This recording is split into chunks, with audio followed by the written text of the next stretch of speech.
ಎಲ್ರಿಗೂ ನಮಸ್ಕಾರ. ಎಲ್ರು ಹೇಗಿದ್ರೆ ಎಲ್ರು ಚೆನ್ನಾಗಿದ್ದೀರ ಅಂತ ಭಾವಿಸ್ತೀನಿ. ನಾನು ನಿಮ್ಮ ಪ್ರೀತಿಯ ಕವಿತೆ ಇಂತಿ ಮಾತಾಡ್ತಾ ಇರೋದು. ಏನಪ್ಪಾ ಇದು ಕವಿತೆ ಅಪರೂಪವಾಗಿ ದರ್ಶನ ಕೊಡ್ತಿದ್ದಾರೆ ಅಂತಿದ್ದೀರಾ? ಹೌದು. ಈ ಹೊತ್ತಲ್ಲಿ ನಿಮ್ಗೆಲ್ರಿಗೂ ಒಂದು ಶುಭ ಸುದ್ದಿಯನ್ನ ಹೇಳೋಣ ಅಂತ ಹೇಳ್ಬಿಟ್ಟು ಈ ವಿಡಿಯೋ ಮಾಡ್ತಾ ಇದ್ದೀನಿ. ನಮ್ಗೆ ಫೇಸ್ಬುಕ್ ನಲ್ಲಿ ತುಂಬಾ ಪರಿಚಿತರಾದಂತಹ ನನ್ನ ಪ್ರೀತಿಯ ಆತ್ಮೀಯ ತಮ್ಮ, ಜೊತೆಗೆ ಕವಿ, ಜೊತೆಗೆ ವಾಗ್ಮಿ, ಜೊತೆಗೆ ಸಹೃದಯಿ, ಧಾರ್ಮಿಕ ಹಿನ್ನೆಲೆಯುಳ್ಳಂತಹ ಒಬ್ಬ ಪ್ರೀತಿಯ ಹುಡುಗ. ಇವರ ಬರಹಗಳನ್ನೆಲ್ಲ ಒಟ್ಟುಗೂಡಿಸಿ ಪೌರ್ಣಿಮೆಯ ಬೆಳದಿಂಗಳು ಅಂತ ಹೇಳಿ ಒಂದು ಕವನ ಸಂಕಲನವನ್ನ ಪುಸ್ತಕದ ರೂಪದಲ್ಲಿ ನಮ್ಮ ಮುಂದೆ ಪ್ರಸ್ತುತಪಡಿಸ್ತಾ ಇದ್ದಾರೆ. ಇನ್ನೇನು ಅದು ಬಿಡುಗಡೆಗೆ ಸಿದ್ಧವಾಗಿದೆ. ಹಾಗಾಗಿ ನನಗೆ ಇದು ತುಂಬಾ ಖುಷಿ ವಿಷಯ. ಹಾಗಾಗಿ ಅವರಿಗೆ ಮೊದಲಿಗೆ ಶುಭಾಶಯಗಳನ್ನ ಕೋರ್ತಾ ಈ ವಿಡಿಯೋ ಮಾಡ್ತಾ ಇದ್ದೀನಿ.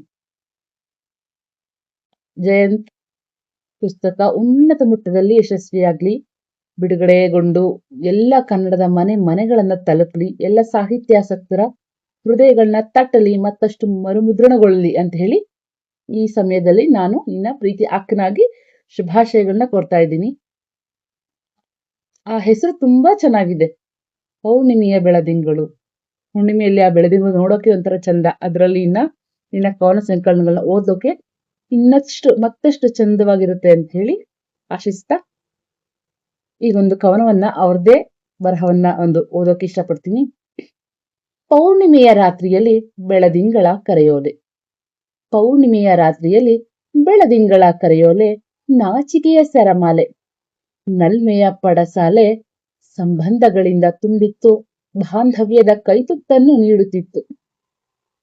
ನಮ್ಮತನದ ಅಮೃತ ಬೆರೆಸಿ ನೆನಪಲ್ಲಿ ನಿರಂತರ ಬದುಕಿಸುವ ಔಷಧವಾಗಿ, ಕಹಿ ಭಾವಗಳ ಸಿಹಿಯಾಗಿಸುವ ಕೈರುಚಿ ಸಾಗಿ, ಚಂದಿರನ ಕರೆದಿತ್ತು, ಕೈತುತ್ತ ನೀಡಿತ್ತು.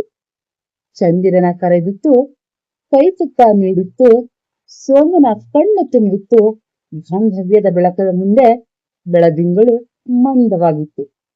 ಬಾಂಧವ್ಯದ ಬೆಳಕ ಮುಂದೆ ಬೆಳದಿಂಗಳು ಮಂದವಾಗಿತ್ತು. ಪೂರ್ಣಿಮಾತನೆಯ ಜಯಂತ್, ಶ್ರೀರಂಗಪಟ್ಟಣ. ತುಂಬಾ ಚೆನ್ನಾಗಿದೆ ಜಯಂತ್, ಒಳ್ಳೇದಾಗ್ಲಿ. ಪುಸ್ತಕ ಉನ್ನತ ಮಟ್ಟದ ಯಶಸ್ಸನ್ನ ಕಾಣಲಿ, ಮರುಮುದ್ರಣಗೊಳ್ಳಲಿ. ಹಾಗೆ ಮತ್ತಷ್ಟು ಪುಸ್ತಕಗಳು ನಿನ್ನಿಂದ ಹೊರಬರುವಂತೆ ಆ ಸರಸ್ವತಿಯ ಆಶೀರ್ವಾದ ಸದಾ ನಿನ್ನ ಮೇಲಿರ್ಲಿ.